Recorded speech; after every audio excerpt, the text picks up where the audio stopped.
Hola, ¿cómo están? Continuamos con las intoxicaciones con distintos tipos de plaguicidas.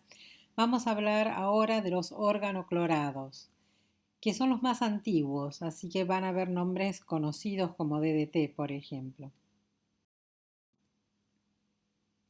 Muy bien, dijimos que eran los insecticidas comunes más antiguos y según la estructura química los tenemos divididos en distintos grupos. Por ejemplo, el DDT, que es el más conocido, que es el dicloro difenil tricloetano. Después tenemos el DDE y el DDD.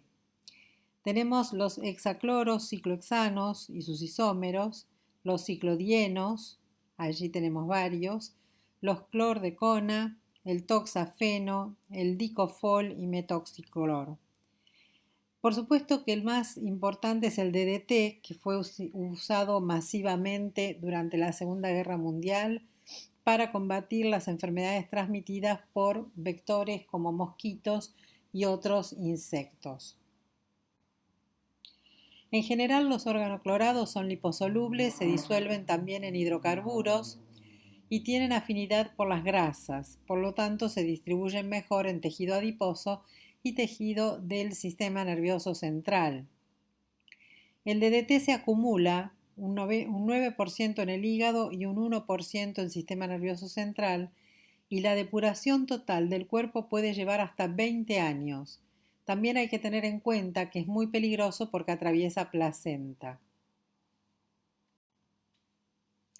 La absorción es por piel, por vía respiratoria o por vía digestiva.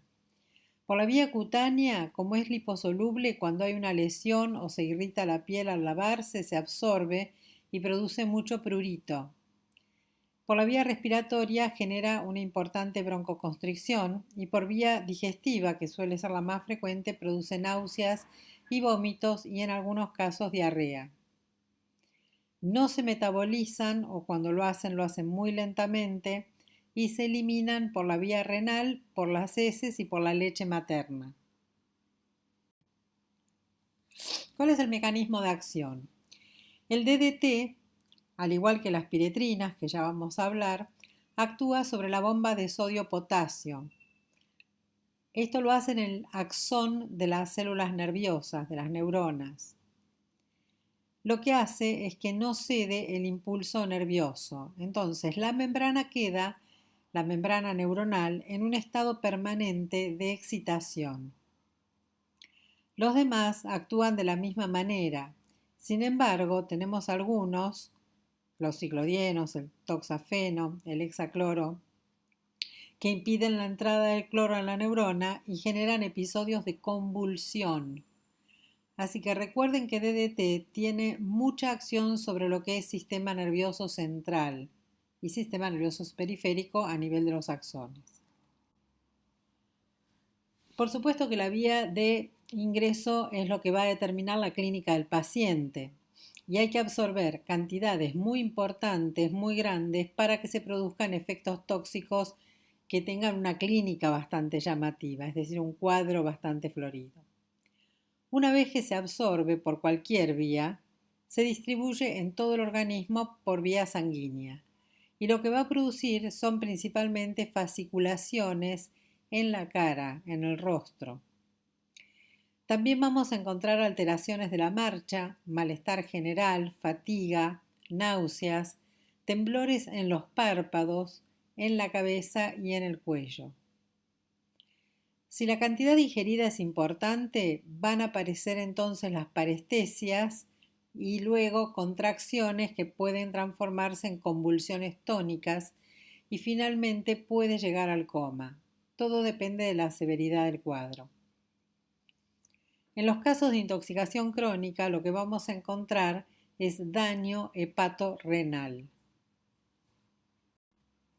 El diagnóstico generalmente se basa en la clínica, por supuesto que sumado al antecedente de contacto o de exposición al DDT.